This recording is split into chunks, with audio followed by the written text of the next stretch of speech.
Hey coaches, day 7. We are getting close to graduating Rock the Basics, which is very exciting. But today on day 7, we're going to talk about how you can turn your challengers into coaches. And it's really important that you understand why running such great challenge groups is so important, because if you run really good challenge groups and you get your challengers results, people are going to start asking them, oh my gosh, how'd you lose the weight? You look so great. I want to know what you're doing. And they're going to be inspired. And they're going to say, well, I could help someone lose weight. And that's the whole pay it forward effect as it comes, right? It's like you help someone and then they decide to pay it forward and help someone else. It's the full effect, full circle. So that's our bread and butter, is getting people results and then getting them on as a coach. Now that doesn't mean that everybody who becomes a coach has to be a challenger first. It's not black and white, but a lot of times you're going to get a lot of your coaches from your challenge groups. So that's a great place to look.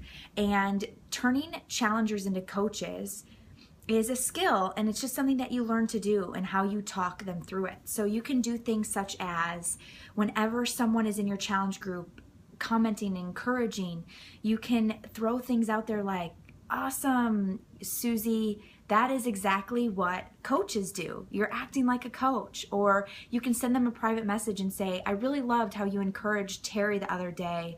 I think that really meant a lot to her. You have a knack for things like that, for supporting other people.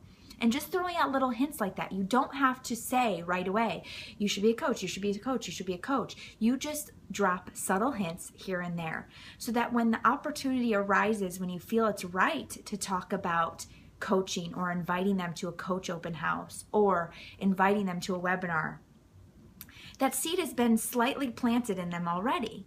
And you can say to them, hey, remember like when you really were encouraging and I loved how you were you were encouraging other people in the group. I just feel like you make a great coach because you've done that the whole group. Have you ever considered it? Have you ever thought about it? Because we're running a coach open house and I'd really love for you to join and check it out and see if it's something that you'd like to do. Okay, so you can do little things like that. And I think that really goes a long way when you call people out in your group and say thank you for being supportive and encouraging. When you send people a little text, just checking in on them and saying thanks for your support in the group. I really appreciate it. That really makes a difference with people.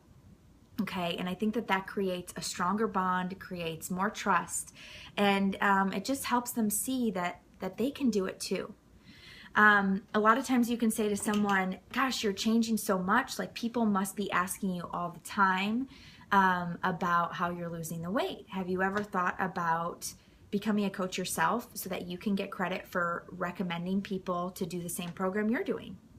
Or if someone ever says to you, hey, my cousin or my friend wants to do Shakeology because they've seen what I'm doing, a lot of times I'll say, well, have you ever thought about being a coach? Why don't you sign them up and get the credit for the referral? Okay, so talking, just dropping subtle hints like that. Another thing I do sometimes in my challenge groups, if I'm going out of town and I'm not really going to be connected much to social media, which isn't always the case, but sometimes I'll ask a strong challenger to kind of run the group and to be in charge of the group while I'm gone. And that gives them a little bit of a taste of running a group, and it's kind of like a little test. And a lot of times they really love it. So I'm just looking at my notes right here, but I just want to make sure I'm grabbing everything. Yeah, I think I got it. But today I want you to watch a video about this topic in detail from Carly Del Carlo. And she is a coach on our team, on Team Triceps. And she is an amazing leader, and she has earned top 10 she's a top 10 coach in 2014. So she's very well versed on turning challengers into coaches. She's very good at it, and she is open with sharing her strategies with us, which is very cool. So I want you to watch her video. I know you guys watched her video on running challenge groups in part 1, so you're familiar with Carly. She's amazing. She's got lots of great ideas, so please watch this. And your assignment today is to tell me your takeaways and tell me what you're going to start doing in your current challenge groups to start turning challengers into coaches. Your other assignment is to write down who are the challengers that you're thinking would make a great coach. And I want you to reach out to them if you haven't already and get them to, or get them into Coach Open House that starts on Monday. Okay, guys, see you soon.